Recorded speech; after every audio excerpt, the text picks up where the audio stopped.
Hello दोस्तों, welcome back to our channel story star Hindi. आज हम एक्सप्लेन करने वाले हैं जमतारा वेब सीरीज सीजन 1 को। जी हाँ दोस्तों, आपने सही सुना, वही जमतारा जो कुछ सालों से मनी लॉन्ड्रिंग और फोन कॉल फ्रॉड्स की वजह से सुर्खियों में था। जमतारा वेब सीरीज की IMDb रेटिंग 7.3 आउट ऑफ 10 है, जो कि काफी अच्छी है। इसके पहले सीजन में टोटल 10 एपिसोड्स है, जो कि लगभग 20 या 30 मिनट के हैं। हम इस वीडियो में पहले 5 एपिसोड्स को एक्सप्लेन करेंगे। दरअसल इस वेब सीरीज की कहानी और पात्र पूरी तरह से काल्पनिक है, लेकिन ये वेब सीरीज जमताड़ा गांव की सच्चाई और वहां पर हुई कुछ रियल इंसिडेंट से प्रेरित है। कहानी की तरफ बढ़ने से पहले आपसे रिक्वेस्ट है कि अगर आप इस चैनल पे नए हैं तो हमारे चैनल को सब्सक्राइब कर दे, और अगर आप इस फैमिली के साथ पहले से ही जुड़े हैं तो यार लाइक कर दो। कहानी की शुरुआत में हमें दिखाया जाता है कि एक गाँव के कुछ लड़के जिनकी उम्र बस 15 से 20 साल होती है, वो देश के अलग अलग कोने में लोगों से बात कर रहे हैं, और ये लोग फिशिंग का काम कर रहे हैं। फिशिंग उसे कहा जाता है जो लोगों को बोलते हैं कि हम बैंक से बोल रहे हैं, और लोगों के बैंक अकाउंट्स या फिर कार्ड के डिटेल्स लेकर उनके अकाउंट से सारा पैसा चुरा लेते हैं। जिन लोगों का पैसा चुराया गया है उन लोगों में अमीर, गरीब, एजुकेटेड, अनएजुकेटेड सब तरह के लोग होते हैं। मतलब ये लड़के सब लोगों को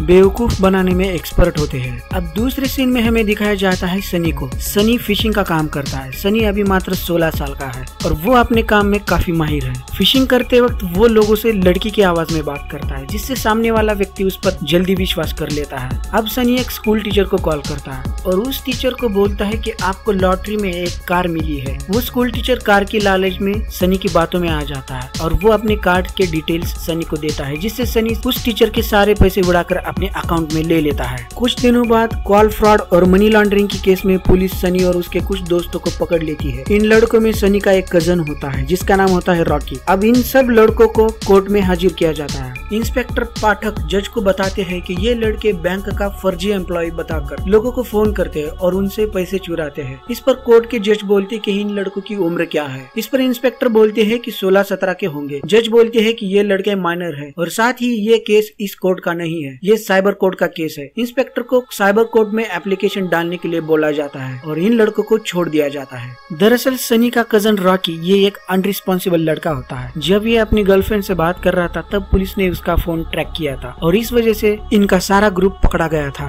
कोर्ट से छूट जाने के बाद सनी का दोस्त पोंटो बोलता है कि तुम्हारे रॉकी की वजह से हम लोग फंस गए थे। उसे बोलना अगर ठीक से काम करना है तो हमारे साथ रहे, नहीं तो वो अकेला काम करे। अब हमें अनस नाम का पत्रकार दिखाया जाता है जो कि सनी का अच्छा दोस्त होता है। अनस के सीनियर और अनस में न्यूज़पेपर और तनख्वाह को लेकर कुछ बातें हो रही थी। दरअसल अनस अपनी तनख्वाह से खुश नहीं था और अनस का सीनियर उसके काम से खुश नहीं था। अब हमें सनी का घर दिखाया जाता है जहाँ पर उसकी फैमिली में उसकी माँ और पिताजी होते हैं। सनी के पिताजी दिन भर बस दारू पीते रहते हैं। सनी अपने कजन रॉकी को बोलता है कि तुम्हें ठीक से काम करना चाहिए, तुम ऐसी गलती दोबारा नहीं करोगे, इसमें हम सब लोग फंस सकते हैं। इस पर रॉकी बोलता है कि तुम लोगों की बात का टेंशन मत लो। सनी बोलता है कि अगर तुम काम ठीक से नहीं करोगे तो मैं तुम्हारी जगह किसी और को काम दूंगा। अब इस बात से रॉकी नाराज हो जाता है। वो बोलता है कि हमें बिरजेश भाई ने बुलाया है, आज रात हम उनसे मिलने जाएंगे। बिरजेश यहाँ का बहुत ही बड़ा पॉलिटिशियन है। वो पूरे जमतारा जिले में अपना हुक्म चलाता है। बिरजेश को पता है कि ये लड़के फिशिंग का काम करते हैं और उनके पास बहुत सारे पैसे हैं, इसलिए बिरजेश इन लड़कों के ऊपर अपनी पकड़ बनाना चाहता है। सनी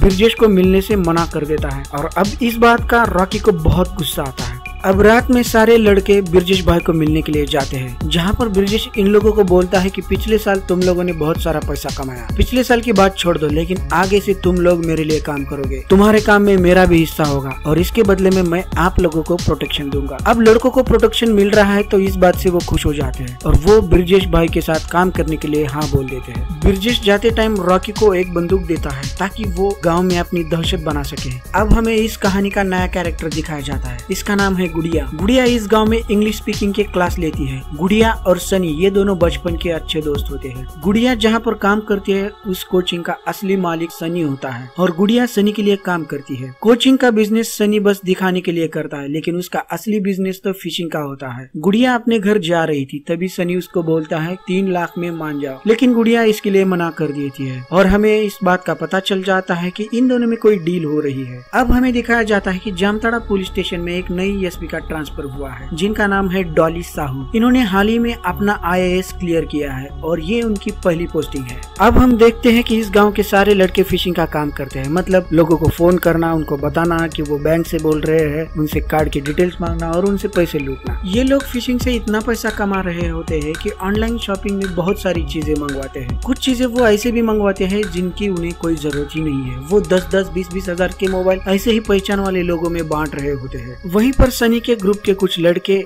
और उसका भाई रॉकी एक लड़की को छेड़ रहे थे। वहाँ पर सनी आता है। सनी को ये बात अच्छी नहीं लगी। वो उन तीनों को उस लड़की को छेड़ने से मना करता है। लड़की को छेड़ने की बात पर रॉकी और सनी में झगड़ा शुरू हो जाता है। सनी बोलता है रॉकी की गंदी आदतों की वजह से हम लोग फंस रहे हैं। तो रॉकी का कहना ये होता है कि सनी हद से ज्यादा अच्छा होने का दिखावा करता है। जब उनका झगड़ा चल रहा था तब रॉकी बोलता है कि अगर बड़ा काम करना है तो बड़े आदमी के साथ रहना चाहिए। बिरजेश भाई हमको पुलिस से बचा सकते हैं, इसके बदले में हमें बस उनको अपनी कमाई का कुछ हिस्सा देना है। लेकिन सनी इस बात के लिए फिर से मना कर देता है और इस बात से ग्रुप में गर्मागर्मी बढ़ने लगती है। अब सनी गुड़िया को उसके घर छोड़ने के लिए जाता है। जब ये लोग बाइक से जा रहे थे तब उन दोनों में उनकी लास्ट डील को लेकर बार्गेनिंग होने लगी है। उनकी डील ये होती है कि गुड़िया सनी से 1 साल के लिए शादी करे और उनकी कोचिंग में जितने भी स्टूडेंट होते हैं उनसे वो BPO कोर्स के प्रैक्टिकल के तौर पर रियल में फिशिंग करवाएगी। मतलब उन स्टूडेंट्स को लगेगा कि वो BPO की प्रैक्टिस कर रहा है, लेकिन वो असल में फिशिंग के द्वारा लोगों के पैसे चुराएगा।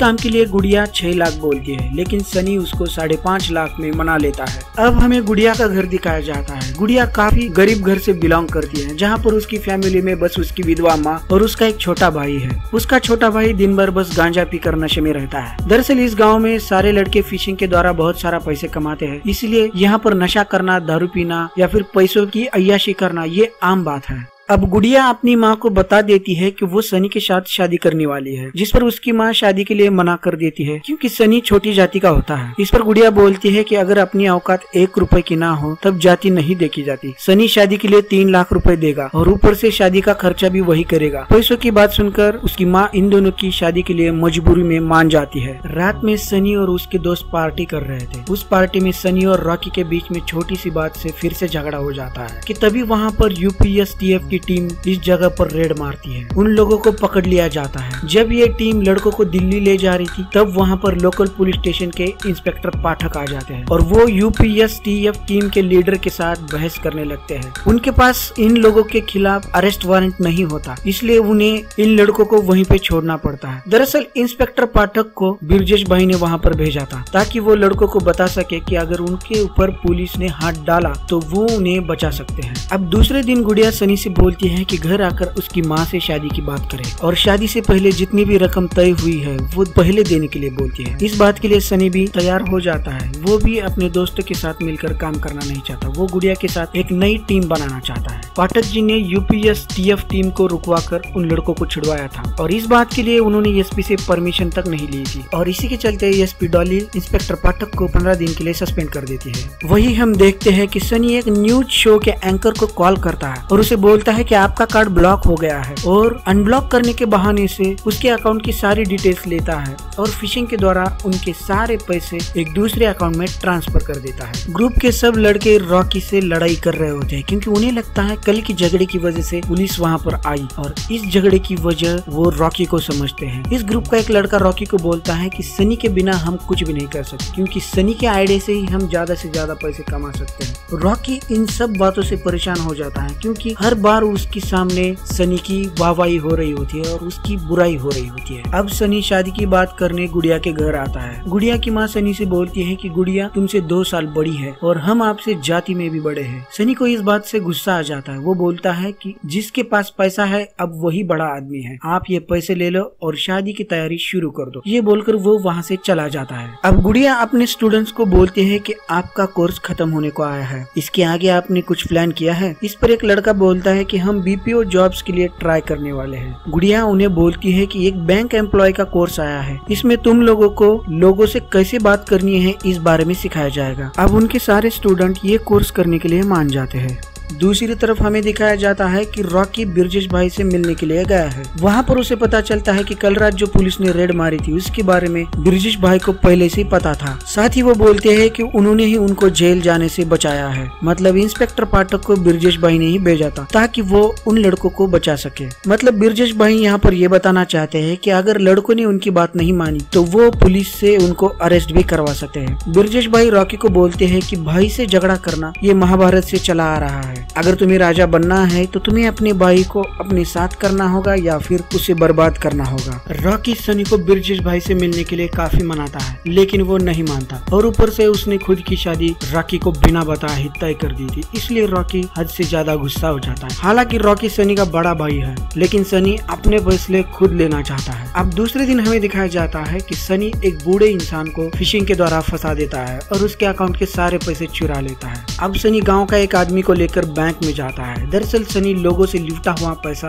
गांव के अलग अलग लोगों के अकाउंट में डाल देता था और ये आदमी उन्हीं में से एक है। गांव का दूसरा आदमी इस आदमी को बोलता है कि इन लड़कों की वजह से तुम्हारा बैंक का कर्जा माफ हुआ है। इस बात से हमें पता चलता है कि फिशिंग करने वाले लड़के गाँव के लोगों को बैंक अकाउंट यूज करने के लिए काफी पैसा देते थे। सनी बैंक एम्प्लॉय को 2 लाख रुपए का चेक विड्रॉल करने के लिए देता है। अमाउंट काफी बड़ी थी तो इसलिए बैंक एम्प्लॉय जिस आदमी का अकाउंट होता है उससे बोलता है कि इतनी बड़ी अमाउंट क्यों चाहिए। वो आदमी सनी की तरफ इशारा करता है और बोलता है कि ये मेरा भतीजा है, इसकी शादी के लिए चाहिए। बैंक एम्प्लॉय सनी की तरफ देखकर बोलता है कि कल तो तुम दूसरे आदमी के साथ आए थे। इस पर सनी बोलता है तो क्या हुआ, कल दूसरा आदमी था, आज दूसरा आदमी है। वो बैंक के एम्प्लॉय को बोलता है कि आपका काम है पैसे देना, आप बस चुपचाप पैसे दीजिए। इस बात से हमें पता चलता है कि इस गाँव के सनी जैसे बहुत सारे लड़के हफ्ते में महीने में लाखों का ट्रांजैक्शन करते हैं जो लोगों का पैसा लूटा हुआ होता है और जिस वजह से कभी कभी बैंक का सारा कैश एक दिन में ही खत्म हो जाता था। वो दोनों पैसे लेकर बाहर आते हैं। बाहर आने के बाद सनी उस आदमी को अकाउंट यूज करने के बदले 10-20 हजार रुपए देता है। जब वो पैसे दे रहा था तब हम देखते हैं कि कोई सनी की चुपके से वीडियो शूटिंग कर रहा है। इधर एसपी डॉली पटना शहर के IT सेल ऑफिसर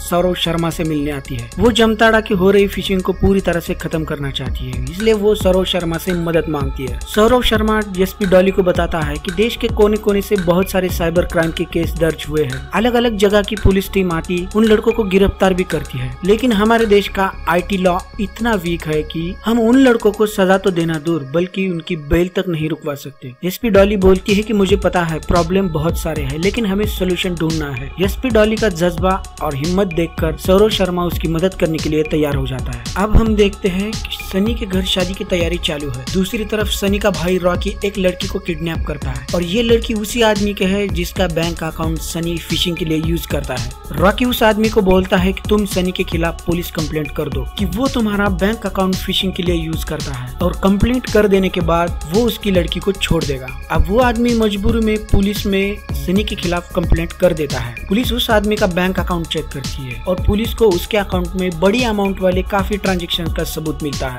इस वजह से पुलिस सनी और उसके पिताजी को शादी के दिन ही अरेस्ट करती है। अब पुलिस स्टेशन में पुलिस सनी से पूछताछ कर रही थी। उसे बैंक अकाउंट और पैसों के बारे में पूछा जाता है लेकिन वो कुछ नहीं बताता। सनी अपने गुनाह कबूल करने से मना कर देता है। वो बोलता है कि मुझे कुछ नहीं पता इस अकाउंट के बारे में और उन पैसों के बारे में। अब पुलिस सनी से सख्ती से पूछने लगती है। वो उसको मारने पीटने लगती है। सनी को पुलिस का मार खाता देखकर सनी के पिताजी सारा इल्जाम अपने ऊपर लेते हैं और वो बोलते हैं कि लोगों को फोन मैं ही करता था और मैंने ही उस आदमी के अकाउंट में पैसे डाले हैं। हालांकि सनी के पिताजी झूठ बोल रहे हैं, ये बात पुलिस को पता होती है लेकिन पुलिस कुछ नहीं कर सकती। दूसरी तरफ हमें दिखाया जाता है कि रॉकी अपनी गर्लफ्रेंड के साथ एंजॉय कर रहा है। वहीं पर सनी के सारे दोस्त आ जाते हैं। वो बोलते हैं कि हमें सनी को पुलिस कस्टडी से छुड़वाना होगा। उनमें से एक दोस्त रॉकी के ऊपर इल्जाम लगाता है कि उसने ही सनी को फंसाया होगा। रॉकी इस बात से मना करता है और वो बोलता है कि हमें इस प्रॉब्लम से बस एक ही इंसान बचा सकता है और वो है ब्रिजेश भाई। जो आदमी इन दोनों के खिलाफ गवाही देने वाला था वो आदमी भाग जाता है। इंस्पेक्टर पाठक एसपी डॉली को बोलते हैं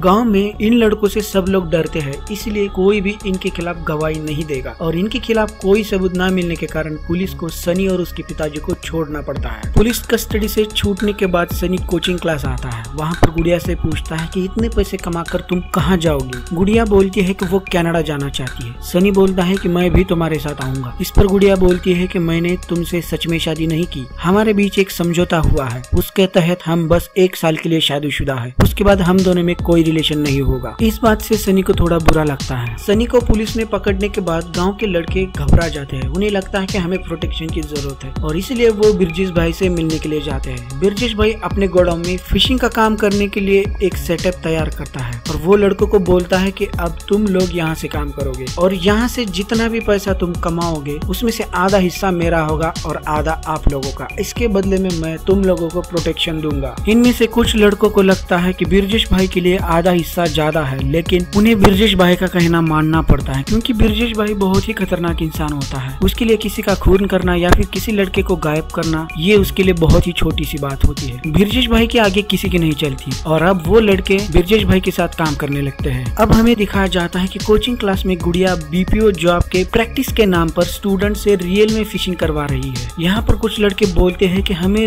रियल में कॉल करने की क्या जरूरत है। इस पर गुड़िया बोलती है कि रियल में कॉल करोगे तो तुम्हारी प्रैक्टिस होगी और तुम्हें बीपीओ में जल्दी से जॉब मिल जाएगी। सनी स्टूडेंट को बोलता है कि जितने कॉल करोगे और उन कॉल से जितना पैसा मिलेगा उसमें से कुछ हिस्सा आपको भी मिलेगा। स्टूडेंट को पैसा मिलेगा, इस बात से वो लोग खुश हो जाते हैं और वो ये काम करने के लिए तैयार हो जाते हैं। अब सनी और गुड़िया स्टूडेंट को साथ लेकर फिशिंग का काम चालू कर देते हैं। वही दूसरी तरफ पुलिस स्टेशन में आईटी सेल के officer Saurav Sharma Jamtara police team को बता रहे होते हैं कि फिशिंग करने वाले लड़कों को कैसे पकड़ा जाएगा। सौरव शर्मा पुलिस वालों को समझाते हैं कि हमें लड़कों को नहीं बल्कि चोरी किए गए उन पैसों को ट्रेस करना है। अगर हम उस पैसे को ट्रेस कर पाए तो हम उन लड़कों तक भी आराम से पहुंच जाएंगे जो ये फिशिंग का काम कर रहे हैं और हमें पता चल जाएगा कि ये काम कहाँ से हो रहा है और कौन कर रहा है। अब दूसरे दिन हमें दिखाया जाता है कि सनी एक बैग में बहुत सारे पैसे भर कर लाया है जो उन्होंने स्टूडेंट से फिशिंग करवाकर लोगों से चुराए हैं। स्टूडेंट की मदद से उन्होंने बहुत सारे पैसे कमाए थे, इसलिए सनी स्टूडेंट से खुश होता है और वो स्टूडेंट को खुलेआम पैसे बांटने लगता है। इस बात से गुड़िया को अच्छा नहीं लगता। वो बोलती है कि पैसे बांटने का काम क्लास के बाद करना। अब हम देखते हैं कि सनी पैसों का भरा बैग क्लास के एक कबर्ड में रख रहा था तो उस वक्त कोई उसकी वीडियो शूटिंग कर रहा था, मतलब उस पर कोई तो है जो नजर रख रहा है। अब रात को गुड़िया और सनी खाना खाकर सो जाते हैं कि तभी गुड़िया को एक कॉल आता है और वो हड़बड़ी में कोचिंग क्लास की तरफ भागने लगते हैं। जब वो वहाँ पर पहुँचते हैं तो वो देखते हैं कि उनके कोचिंग को किसी ने आग लगा दी है। वहाँ पर पुलिस आई होती है, गांव के लोग भी होते हैं। वो आग को कंट्रोल करने की कोशिश करते हैं लेकिन आग बड़ी होने के कारण कंट्रोल में नहीं आती और उनका सारा कोचिंग जलकर खाक हो जाता है। अब दूसरे दिन जले हुए हादसे का पंचनामा करने पुलिस आती है। पुलिस वाले सनी और गुड़िया का स्टेटमेंट भी लेते हैं। पुलिस जाने के बाद सनी गुड़िया को बताता है कि पैसों से भरा हुआ बैग उसने कोचिंग में ही रखा था जो कि अब वहाँ पर नहीं है। गुड़िया ये बात सुनकर बेबस हो जाती है। वहीं दूसरी तरफ हमें दिखाया जाता है कि बिरजेश भाई ने रॉकी को अपने घर बुलाया है। बिरजेश भाई के सामने सनी का वो पैसे वाला बैग रखा है। इस बात से हमें पता चल जाता है कि बिरजेश भाई ने ही सनी के कोचिंग को आग लगाई है और साथ ही साथ उसके पैसे भी चुराए हैं। बिरजेश भाई रॉकी को बोलते हैं कि इस बैग में 7.5 लाख रुपए है जो तुम्हारे भाई ने कमाया है और तुम लोगों ने इस हफ्ते में बस 2.5 लाख रुपए कमाए हैं। बिरजेश ने लड़कों को इतना अच्छा सेटअप देने के बाद भी वो लड़के सनी से कम पैसा कमा रहे थे। इस बात से वो गुस्सा हो जाता है और वो रॉकी पे हाथ उठाता है। वो बोलता है कि अगर आप लोगों ने ठीक से काम नहीं किया तो अगली बार वो कोचिंग की जगह तुम लोगों को जलाएगा।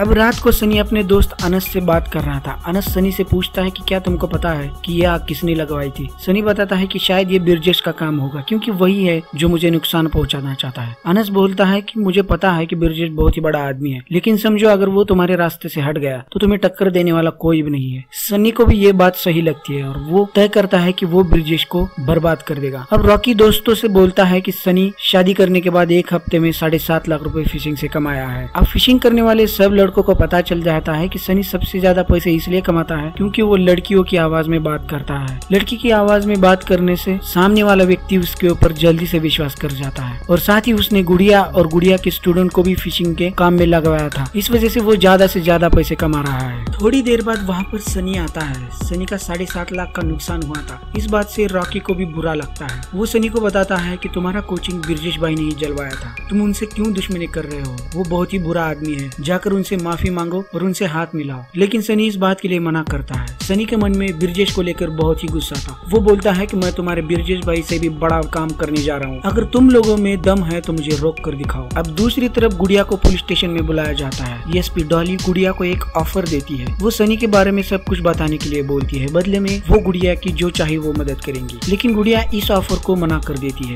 वो बोलती है कि मुझे उसके बारे में कुछ नहीं पता। जब वो डॉली से बात कर रही थी तब गुड़िया टेबल पर एक पेपर नोट छुपा देती है ताकि उस नोट को डॉली बाद में पढ़ सके। इस नोट में वीरेश भाई के गोडाउन का एड्रेस लिखा हुआ था और ये प्लान सनी का होता है। अब प्लान के मुताबिक डॉली वो एड्रेस देकर सौरव शर्मा के साथ उस गोडाउन पर पहुंच जाती है। जब डॉली गोडाउन की तरफ जा रही थी तब हम देखते हैं कि पीछे से एक पुलिस वाला किसी को कॉल कर ये बात बताता है। अब ये दोनों उस गोडाउन पर पहुंचते हैं और ये वहाँ पर कुछ तहकीकात करने लगते हैं। तो उन्हें वहाँ पे बहुत सारी चीजें मिलती है, जैसे कि बड़े बड़े फ्रिज, बड़ी बड़ी टीवीज, बड़े बड़े home theatre, speakers, washing machine. Dolly साहब को ये पता चल जाता है कि ये सब चोरी का माल है। जब ये दोनों वहाँ पर तहकीकात कर रहे थे तभी वहाँ पर ब्रिजेश भान के आदमी आ जाते हैं। ब्रिजेश भान के आदमी और डॉली ये दोनों एक दूसरे के ऊपर गन तान देते हैं। इसी के साथ ये वीडियो यहीं पे खत्म हो जाती है। इसके आगे की कहानी जानने के लिए हमारे चैनल पर जमतारा सीजन 1 पार्ट 2 ये वीडियो देखना ना भूले। अगर ये वीडियो आपको पसंद आई हो तो लाइक, कमेंट और शेयर करना ना भूले। साथ ही साथ हमारे चैनल को सब्सक्राइब करें। मिलते हैं अगले वीडियो में, तब तक के लिए धन्यवाद, शुक्रिया, बाय बाय।